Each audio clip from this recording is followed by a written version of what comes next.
अस्सलामुअलैकुम।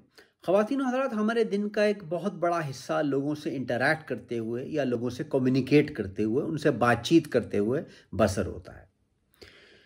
अगर हम लोगों के ऊपर ऐसा इम्प्रेशन डालें कि वो हमें अपना 100% दें, if you can bring the best out in people, इससे लोगों की प्रोग्रेस और उनकी नशोनुमा में भी फ़ायदा होता है और हमें भी अपने मकासद की तकमील का हल नज़र आने लगता है।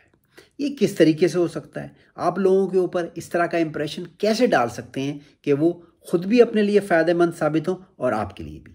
आज हम इसी मौजू पे बात करेंगे। अगर मेरा आज का वीडियो आपको पसंद आए तो मेरे यूट्यूब चैनल को सब्सक्राइब कीजिए। शुक्रिया। पहला असूल या असूल नंबर 1, ये बहुत ज़रूरी है कि जब आप लोगों से बातचीत कर रहे हों तो आप उनके ऊपर बिल्कुल तनकीद ना करें। किसी के ऊपर तनकीद करना, उसको क्रिटिसाइज़ करना, इससे इमीडिएटली सामने वाले का जहन शट डाउन हो जाता है। और अगर आपने किसी अच्छी कम्युनिकेशन या नेगोशिएशन में जाने की कोशिश भी करेंगे तो इसका असर बिल्कुल मनफी होगा। दूसरे पे तनकीद करना बहुत आसान है, क्योंकि हर इंसान अपने ख़यालात को बिल्कुल ठीक समझता है और ये समझता है कि मैं इस तरीके से सोच रहा हूँ, वही तरीका ठीक है और उसी तरीके से आगे बढ़ना चाहिए। लेकिन हकीकत यह है कि सामने वाला भी बिल्कुल यही सोच रहा होता है। इसी वजह से जब दो शख्सियात में क्लैश होता है तो तनकीद के नतीजे में कम्युनिकेशन या गुफ्तगू फेल हो जाती है। कोशिश कीजिए कि अगर आपको सामने वाले के ख़यालात, उसकी स्ट्रैटेजी, उसका बिज़नेस प्लान, उसका मंसूबा ठीक नहीं लग रहा तो तरीके से और सलीके से अपनी बात को उस तक पहुंचाने की कोशिश कीजिए। इसके मुख्तलिफ तरीके हो सकते हैं। मिसाल के तौर पे आप किसी को ये कह सकते हैं, हाँ आप बिल्कुल ठीक कह रहे हैं, लेकिन ये एक ऑल्टरनेट तरीका भी हो सकता है। हो सकता है कि हम इस तरीके को ट्राई करने से हम लोगों को फ़ायदा हो। या आप किसी को ये भी कह सकते हैं कि हाँ आप जो कह रहे हैं मैंने ये ट्राई किया है, लेकिन मैंने एक और तरीका भी ट्राई किया है जिससे हम लोगों को फ़ायदा हो सकता है। या आप सामने वाले को ये कह सकते हैं कि देखें आपकी बात बिल्कुल 100% है और आपका तजर्बा मैं मानता हूँ, लेकिन मैंने कुछ और लोगों को इस तरीके से भी करते हुए देखा था, तो आपका क्या ख्याल है, ये तरीका भी अगर हम अपनाएं तो हम कामयाब हो सकते हैं। ऐसे तरीके से अपनी बात को आगे बढ़ाइए कि दूसरा ये समझ जाए कि आपके पास एक और तरीक़ाकार है, लेकिन आप उनके तरीक़ाकार को बुरा नहीं समझ रहे।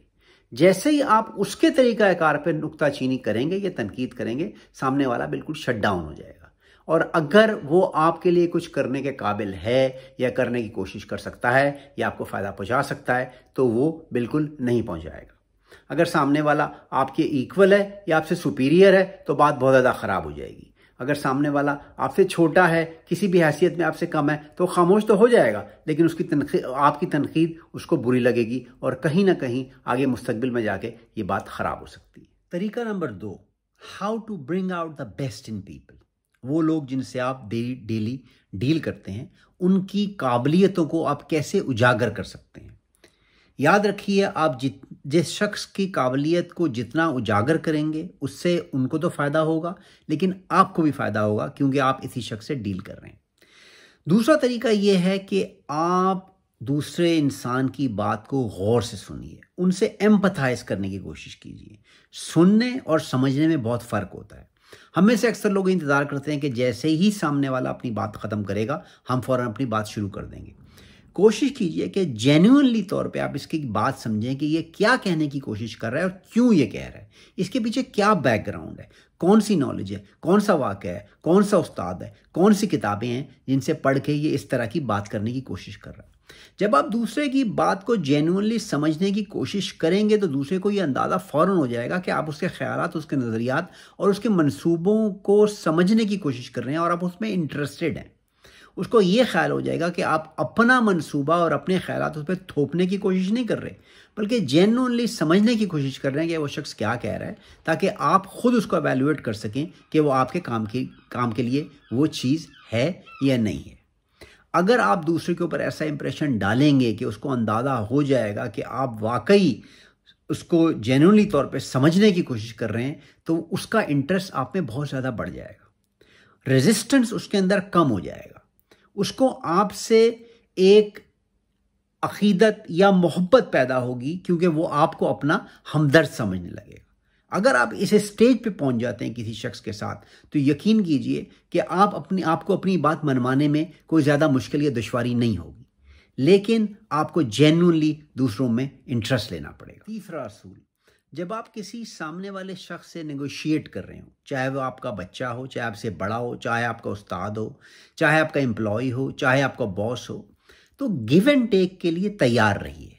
एक रिजिड जहनी फ्रेम के साथ इस सिचुएशन को मत अप्रोच कीजिए कि माई वे और द हाईवे, जो मेरे असूल हैं बस वही हैं, मैंने अपने असूलों में नेगोशिएट नहीं करना, जो टर्म्स एंड कंडीशंस मैं लेकर आया हूं मैं उन्हीं पे जमा रहूँगा। मैं जब तक मेरी हर बात मंजूर नहीं हो जाएगी, जब तक मेरी हर बात सामने वाला उससे एग्री नहीं कर लेगा, मैं इसके साथ किसी किस्म का नेगोशिएशन नहीं करूँगा। ये एक बहुत नेगेटिव अप्रोच है। कोशिश कीजिए कि आप गिव एंड टेक के लिए तैयार रहें। अगर सामने वाला आपकी कुछ बातें मान रहा है तो आप भी उसकी कुछ बातें मानने पे तैयार रहें। अगर वो कुछ गिव कर रहा है तो आप भी उसको कुछ देने के लिए तैयार रहें। ज़िंदगी में जब इंसान को अंदाज़ा हो जाता है कि सामने वाला, चाहे वो रिश्तेदार हो, चाहे वो एम्प्लॉई हो, चाहे वो बॉस हो, अगर वो सिर्फ टेक एंड टेक ही कर रहा है, वो सिर्फ आपसे हर चीज़ लेना चाहता है लेकिन उसके बदले में आपको कुछ देना नहीं चाहता, तो आपका एतमाद फ़ौरन ख़त्म हो जाता है, आपकी मोहब्बत, आपकी रिस्पेक्ट ख़त्म हो जाती है। दुनिया का असूल ये है कि नेगोशिएशन में आपको कुछ अपनी मनसूबों की, अपने असूलों की कुर्बानी देनी पड़ेगी और कुछ सामने वाले की बात समझनी पड़ेगी और कुछ बातों पे अपनी बात कहनी पड़ेगी। अपने आप को फ्लेक्सिबल रखिए। जब भी आप किसी ऐसी सूरत हाल में हो कि किसी दूसरे शख्स से बात कर रहे हो, तो ये सोचिए कि हाँ, अगर ये मेरी कुछ बातें मानेगा तो मैं भी इसकी कुछ बातें मानूंगा। इसका मतलब अदले का बदला नहीं है कि एक बात उसकी मानी, एक बात आपकी मानी, नहीं। आप जेन्युइनली ये सोचिए कि कौन सी ऐसी बातें हैं जिनमें मैं फ्लेक्सिबल हो सकता हूँ, जिनमें मैं गलत हो सकता हूँ, जिनमें हो सकता है कि मेरी बात समझ में ना आ रही हो और दूसरे की बात गौर से सुन के मुझे समझ में आ रही हो और मैं अपने आप को चेंज कर लूँ। तो हमेशा चेंज के लिए तैयार रहिए। चौथा असूल, how to bring out the best in people. लोगों की इज्जत करना सीखिए। जेन्युइनली लोगों की इज्जत कीजिए। ये काम थोड़ा सा आसान होता है जब आपको अंदाजा हो कि सामने वाला आपसे ज़्यादा इल्म रखता है, ज़्यादा पैसे वाला है, आपका बॉस है, रुतबे में आपसे बड़ा है, माशी तौर पे ज़्यादा मुस्तहकम है, तो थोड़ा सा इज्जत करना आसान हो जाती है। लेकिन अगर सामने वाला आपसे छोटा हो, आपका बच्चा हो, आपका शागिर्द हो, आपसे कमज़ोर हो, आपसे गरीब हो, तो फिर थोड़ा सा मुश्किल काम होता है दूसरे को अपने इक्वल समझना या अपने बराबर समझना। कोशिश कीजिए कि आप दूसरे की इज्जत करें बहैसियत इंसान।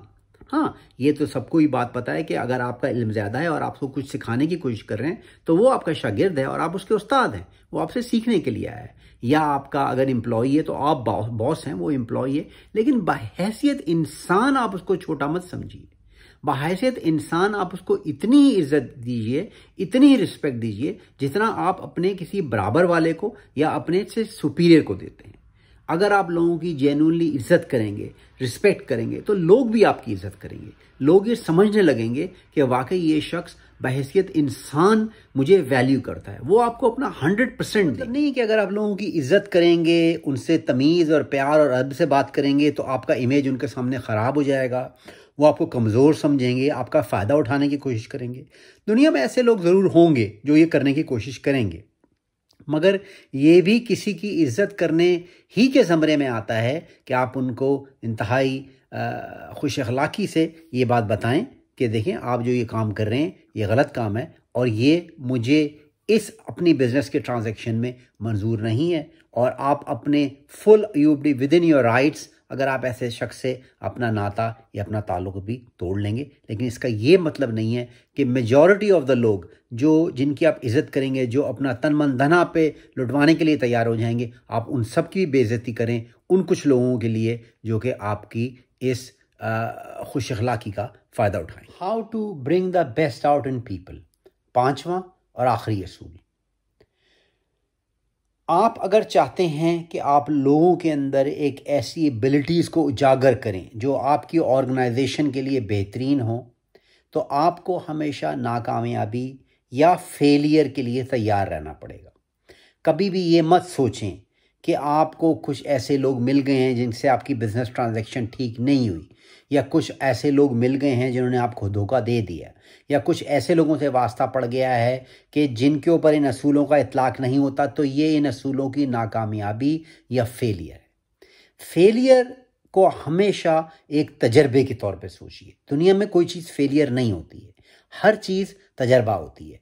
हर चीज़ से आप सीखते हैं। आप इन चीज़ों से सीखिए, इन पे गौर कीजिए कि कहाँ पे कौन सी चीज़ ख़राब हुई थी, कहाँ पे मैं नाकामयाब हुआ, तो क्यों। ये मेरा तजर्बा है और मेरी ज़िंदगी की प्रोग्रेशन के लिए ये बेइंतहा ज़रूरी था। नाकामयाबी आपको एक बेहतर शख्स बनाती है। फेलियर आपको ज़िंदगी में अच्छे सबक सिखाता है। किसी चीज़ के पीछे जाना और वो आपको हासिल हो ना पाए, ये चीज़ आपको आपकी अपनी कमज़ोरियों के बारे में सिखाती है, आपकी उन छोटी छोटी बातों के बारे में सिखाती है जिनको आप तब्दील करके कामयाबी की तरफ बढ़ सकते हैं। तो ख़वातीन और हज़रात, आज की मेरी इस टॉक का मकसद ये है कि अगर आप अपने आसपास के लोगों को साथ लेके आगे चलना चाहते हैं, चाहे वो आपकी फैमिली हो, चाहे वो आपकी एम्प्लॉयज़ हों, चाहे वो आपके शागिर्द हों, अगर आप उनको साथ लेके चलना चाहते हैं तो आपको इन 5 असूलों पे अमल करना पड़ेगा। आप देखेंगे कि लोग आपके मद्दाह और गर्विदा हो जाएंगे, उनकी पर्सनैलिटीज़ इम्प्रूव होंगी, आपका मकसद हल होगा, आपकी पर्सनैलिटी भी इम्प्रूव होगी और इस तरह सबको एक ग्रुप के तौर पे आगे बढ़ने में आसानी होगी और कामयाबी सिर्फ आपके लिए नहीं, बाकी उन सब लोगों के लिए भी होगी। अगर आज का मेरा वीडियो पसंद आया तो सुर्ख रंग के बटन को दबा के मेरे चैनल को सब्सक्राइब कीजिए। शुक्रिया।